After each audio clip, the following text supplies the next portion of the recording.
Welcome, unique learners. This talk is part 2 of time management techniques and covers what combinations of time management have worked for me. The session includes inquiry questions and a quick breathing exercise. To get started, does this sound familiar? Why am I always busy? I am so stressed. I just really need to finish this now. I will rest later. But the next time, there will be something else you need to finish, or someone asks for your help. Are you overloaded, overcommitted? Well, I know that I've struggled a lot with time management, especially during my PhD. It always felt like I was running behind. There was never enough time to do all the things I wanted and felt I needed to do. The good news is, we all can do more and have fun with time management. Even though we cannot control time or pause it whenever we like it, we can take action on it to a certain degree. In part 1, I have discussed several time management techniques which actually helped me to become more efficient and feel more at ease. By using timing techniques when appropriate, focusing on one task with no distractions, having actual study breaks, and dividing my work in smaller parts and prioritize it, it improved my well-being massively. And don't get me wrong, I do fall back into the trap that I can do everything at once. Therefore, it is beneficial to do a little grounding. Settle in with a quick breathing session without distraction. So close your eyes. Try to sit or lay down comfortably, whatever works for you. Place your right thumb on your right nostril and breathe in through your left nostril.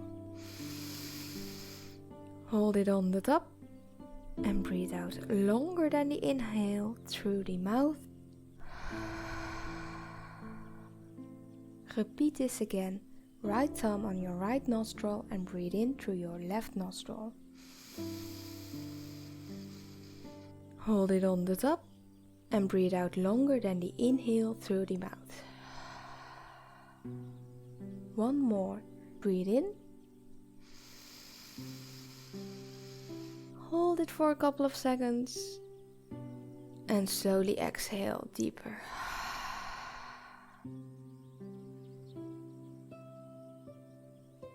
The first time management technique is very easy, but difficult in practice.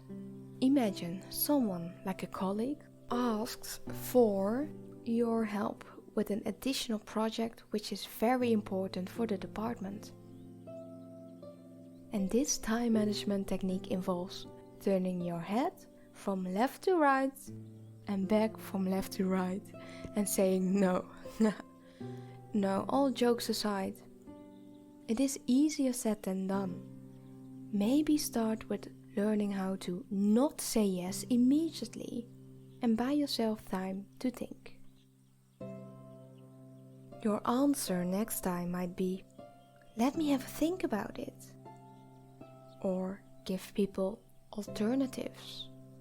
Or delegate. If we go back to the example, imagine that this colleague is standing in front of you and expecting that you will say yes.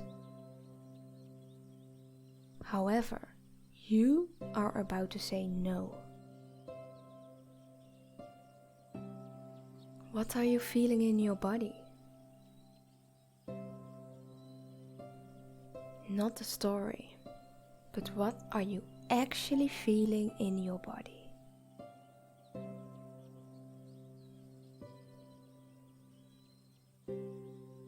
Is it around your stomach or in another place in your body?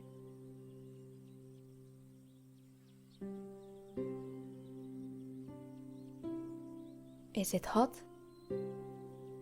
Cold?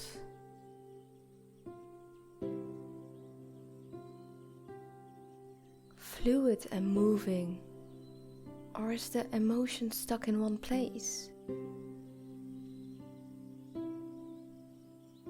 What is the emotion? Is it anxiety? Nervousness? Guilt?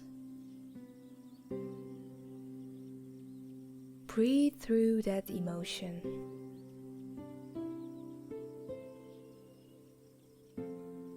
Now ask yourself, what is the worst that will happen when you say no?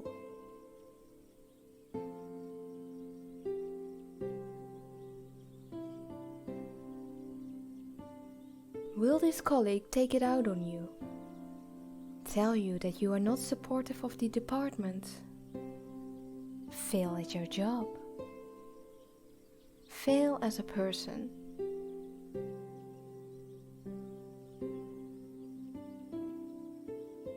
Now consider what is happening with your feeling. Does it change? Again, breathe through it.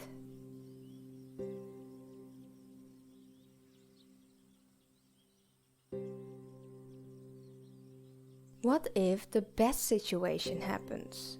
For example, this colleague doesn't mind you saying no.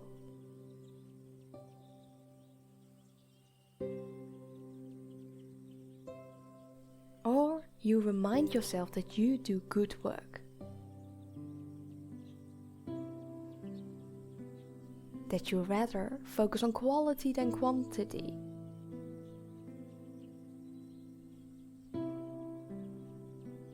That saying no is healthy.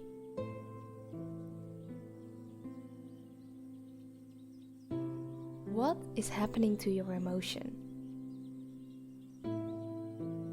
Is it still the same?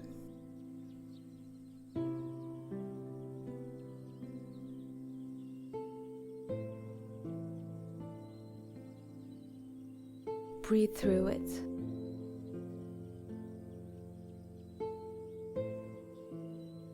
Observe, acknowledge.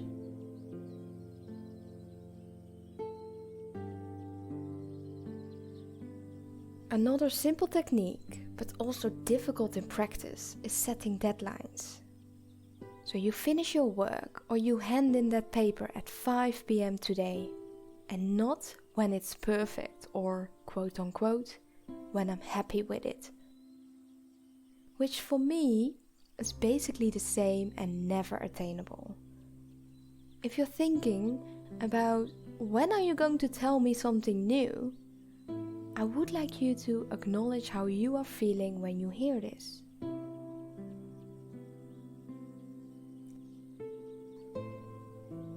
Brings it a smile on your face?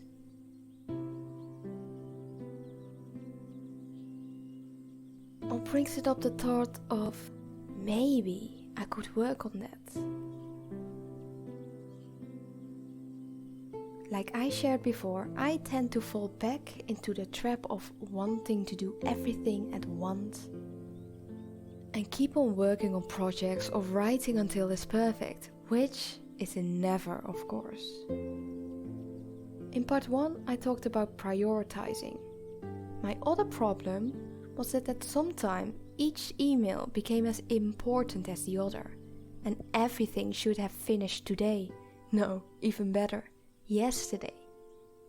Sometimes it is also accepting that that will never happen. So ask yourself, do you set aside specific times for emails or administration?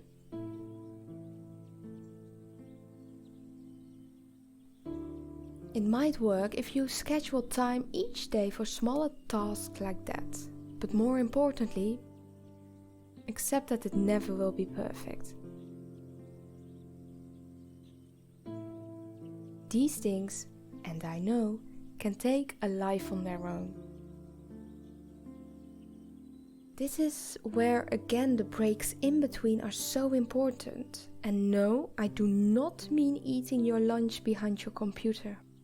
Go out, take a walk, stretch, but do try to come back. There are great 5-minute meditation apps on Insight Timer, including my quick grounding practice. So what you are doing now is amazing. And please thank yourself for taking this time.